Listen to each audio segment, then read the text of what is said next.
All right, good afternoon, everyone. Thanks for joining us for the press gaggle for today for our board meeting. We don't have in-person attendance, so we're going to go straight to our virtual audience. The first question comes from Larry Higgs from the Star Ledger. Larry, what's your question?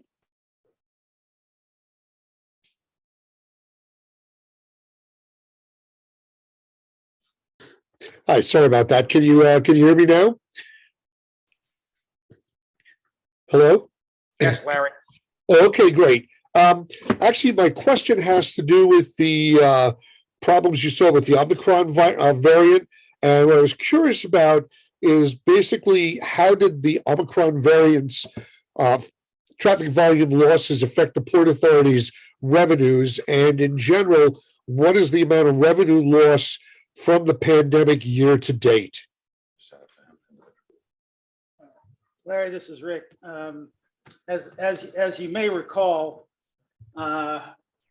from the very early days of the pandemic, when we saw the intense drop in activity, we projected over 24 months, running from the very end of the first quarter of 2020 through the first quarter of 2022, which we're obviously in, a $3 billion loss of revenue. And the way that breaks down is that in 2020, we suffered a $1.7 billion loss. What we have just obviously concluded is the year 2021, and our preliminary estimate, but we believe it's highly likely to be accurate, is $1 billion revenue loss from 2021. And we believe that by the end of this quarter, we actually will be almost exactly at a $3 billion revenue loss over the 24 months as we predicted. And my hat is off to the finance agency and to the forecasting elements of all of the operating departments at how close they came to estimating that number. And let me just add, Larry, to that, the forecasts that were done early in 2020 in terms of individual, whether it was the port, whether it was the tunnels and bridges, whether it was PATH or airports, we have those individual breakouts as far as what was realized in 2019, what was projected, and our forecasts. And I'm sure at some point we could probably gather up all those individual points of data and send them your way. Great. And a follow-up question. A couple of months ago, there was an issue raised about pricing at the airports at restaurants and concessions. And the Port Authority said it would do an investigation. I was curious, what is the status? What are the findings from that investigation? Well, the status of the investigation is it is with the Inspector General of the Port Authority. A great deal of work has been undertaken and time and effort expended.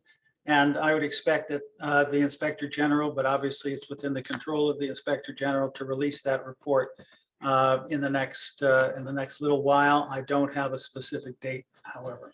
And again, Larry, finishing up on that, the Inspector General was giving a very specific charge from the Executive Director and this board to do a comprehensive dig down as opposed to scratch the surface.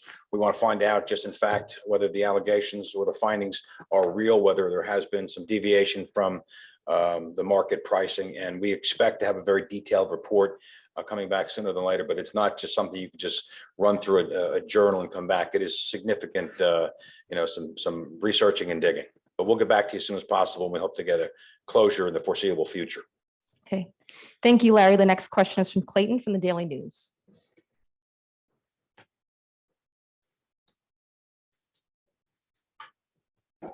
Hi, can you hear me? Yes, we can, Clayton. Yeah, sorry, I'm covering an MTA press conference at the same time. I just have one question specifically for Kevin, given that was once a New Jersey lawmaker. I wanted to see if you guys had a response to Governor Hochul's letter yesterday, claiming that the New Jersey law directing the state to pull out from the Waterfront Commission is without effect. Give a response to that, and as a follow-up, Kevin and Rick, do you guys believe that La Cosa Nostra still corrupts the seaports? Well, thanks for the easy question, Clayton. So with regard to the first question, yeah, I have been guilty of being a former legislator for 22 years in the state. Respect literally the three branches of government in New Jersey, and obviously respect those three branches of government in New York. I stand here today not as a legislator, but clearly as an individual board member, respectful of what Governor Hochul's position is and respectful of what New Jersey's governor and their legislature have done. I don't really think it bears a comment from us. It speaks for itself how she feels about it. And I think the actions from the New Jersey legislature and Governor Murphy speak for themselves. And that'll be resolved, I suspect, between the two state houses. And Rick will answer the easy one about Cosa Nostra. Well, we believe that the functions that the Waterfront Commission performs in terms of policing the waterfront and individuals working on the waterfront are important and necessary. I think everyone agrees on that. The discussion between the two states is how to achieve the law enforcement goal. Thank you. Our next question comes from David Meyer from the New York Post. Hi. Hi. Hey, David. I passed. No question for me today. Thanks. Thank you, David. Okay. And our last question comes from Jeff Yapalatter at Airport Voice. Good morning, gentlemen. How are you? Morning, Jeff. Morning, Jeff. Congratulations, Chairman. That's great. It's amazing the support that that you get, and working with Rick and Mr. Linford. It's terrific. So congratulations on that. Thank you, Jeff. Thank you, Jeff. Regarding the this action by the independent truckers up in Detroit area and maybe moving over, do you anticipate any problems with any trucking and cargo into the port facilities? Well, I will tell you, Rick and I actually had a conversation about that this morning. So we're aware of what's happening with the blockade in Canada, and we're told that upwards of 25% of the goods being shipped into the US of A is being stopped at that border. We're looking internally to find out what type of impact that has, but I don't have a precise answer as to whether it impacts our our supplies. Okay, and one other follow-up. During the last storm, things were, according to what I can tell, were handled really well at JFK. I don't know about Newark and LaGuardia. Didn't hear about that. However, the EOC jumped in big time at JFK. Do the other airports, LaGuardia and Newark, have an AOC and EOC, Rick? Yes, they do, Jeff. That, excuse me, is standard operating procedure at all three of the airports. There's actually a 24-hour airport operations center, which is in place to coordinate even in normal times, not irregular operations, not storm times, the various participants in the airport community.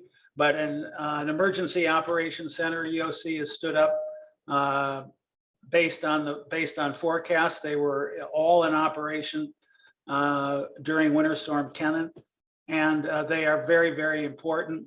And the other LaGuardia and Newark both handled the storm really very, very well. And let me just say, Jeff, to finish that, look, there's times that it's difficult, and there's times we don't not met with as much success. Hats off to aviation, the mechanics, the contractors led by overseen by Huntley, Lawrence, and Rick. It's literally when the storm is coming a week out, there is much preparation, much planning day to day. And actually during the storm, Rick and Huntley are very hands-on. But I'll tell you, thank you to those workers, those three airports that kept the airports open and moving as best as humanly possible.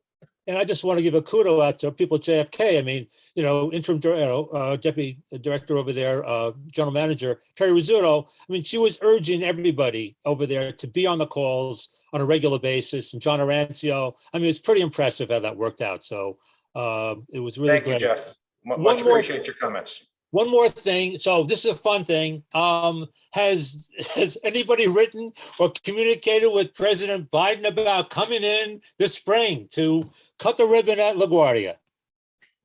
Well, Jeff, we were hoping you would do that. You were there when we cut the ribbon. Thank you very much for that, Jeff.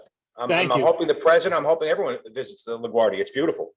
Thank you for your time. Thank you. Thank you. That concludes it. Thank you very much. Thank you, everyone, for joining. If you have any further questions, reach out to us at press@panynj.gov, and we will see you next month.